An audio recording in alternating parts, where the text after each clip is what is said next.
السلام علیکم ورحمۃ اللہ وبرکاتہ۔ نحمده ونصلی علی رسولہ الکریم، اما بعد، اعوذ باللہ من الشیطان الرجیم، بسم اللہ الرحمن الرحیم۔ واللہ لو منعونی عقالا لو یودونہ الی رسول اللہ صلی اللہ علیہ وسلم لا قتلتموہم علی منعہ۔ محترم سامعین، اس سے پہلے بھی ذکر کیا گیا تھا کہ زکوٰۃ جو ہے فرض ہے۔ اللہ تبارک و تعالیٰ نے زکوٰۃ کو فرض قرار دیا ہے، اور زکوٰۃ اسلام کی بنیادی 5 ارکان میں سے ایک رکن ہے، اور زکوٰۃ کو انکار کرنے والے شخص واجب القتل ہے، جیسا کہ حضرت ابو بکر صدیق رضی اللہ تعالی عنہ خلیفہ بننے کے بعد انہوں نے فرمایا تھا، واللہ لا منعونی عقالا کانوا لو یودونہ الی رسول اللہ صلی اللہ علیہ وسلم لا قتلتہم علی منعہ۔ ابو بکر صدیق رضی اللہ تعالی عنہ فرماتے ہیں کہ اللہ کی قسم، جو شخص رسول اللہ صلی اللہ علیہ وسلم کو ایک رسی بھی دی ہے، اگر وہ مجھے نہ دے تو میں اس کے خلاف جنگ کرنے والا ہوں۔ یعنی جو شخص رسول اللہ صلی اللہ علیہ وسلم کے ہاتھ میں زکوٰۃ دیا کرتے تھے، رسی تو زکوٰۃ نہیں دیا کرتے تھے، یہاں تشریح میں لکھا ہے کہ رسول اللہ صلی اللہ علیہ وسلم جب زکوٰۃ وصول کرنے کے لیے لوگوں کو بھیجتے، خاص کر کے بکریا کی زکوٰۃ لیتے، تو کہتے کہ وہاں سے رسی بھی لے لینا بکریا کو بندھنے کے لیے۔ تو اس لیے ابو بکر صدیق رضی اللہ تعالیٰ عنہ کہتے ہیں، اگر کوئی شخص آپ صلی اللہ علیہ وسلم کے زمانے میں اگر ایک رسی بھی دیتے ہیں،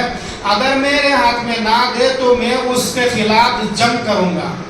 یعنی ابو بکر صدیق رضی اللہ تعالیٰ عنہ نے زکوٰۃ کو انکار کرنے والے شخص سے جنگ کا اعلان کیا ہے۔ اسی طرح سے جو لوگ زکوٰۃ ادا نہیں کرتے ہیں، اللہ تبارک و تعالیٰ نے ان کے انجام کے بارے میں ذکر کرتے ہوئے قرآن مجید سورۃ التوبہ میں فرماتا ہے، اور جو لوگ سونا چاندی خزانہ بنا کر رکھتے ہیں، اللہ کے راہ میں خرچ نہیں کرتے ہیں، اے نبی صلی اللہ علیہ وسلم آپ انہیں دردناک عذاب کا خبر سنا دیجیے۔ قیامت کے دن اس خزانے کو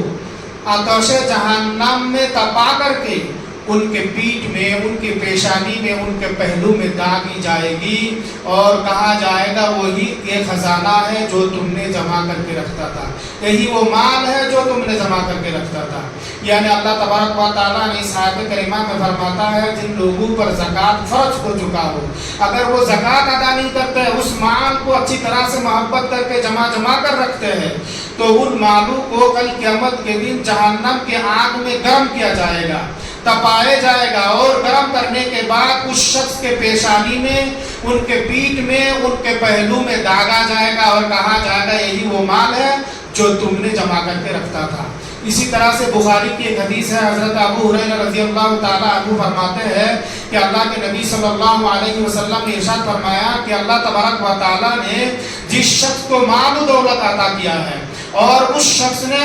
اپنے مال میں سے اللہ کی راہ میں خرچ نہیں کیا ہے، بلکہ وہ بخیلی کرتے ہوئے، کنجوسی کرتے ہوئے اسے جمع کر کے رکھتا ہے، تو کل قیامت کے دن وہ مال ایک بہت بڑا سانپ بن کر آئے گا، زہر والے سانپ بن کر آئے گا، اور وہ اس کے گلے کا تاج بنے گا، اس کے پیشانی میں 2 سیاہ نقطہ ہوگا،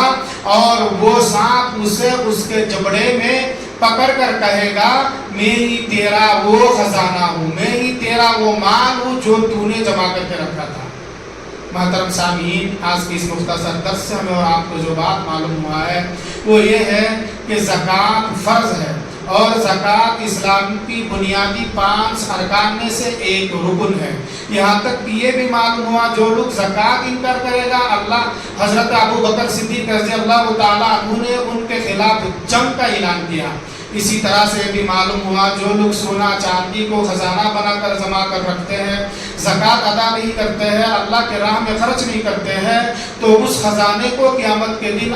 جہنم کے آگ میں گرم کر کے اس کے پیٹھ پہ، پیشانی پہ، پہلو پہ داغا جائے گا۔ اور اسی طرح سے یہ بھی معلوم ہوا جو لوگ زکوٰۃ ادا نہیں کرتے ہیں، مال اللہ تبارک و تعالیٰ نے دینے کے باوجود بھی اللہ کے راہ میں خرچ نہیں کرتے ہیں، تو وہ مال کل قیامت کے دن صاف بن کر آئے گا اور اس کے گلے کا تاؤ بنے گا اور اسے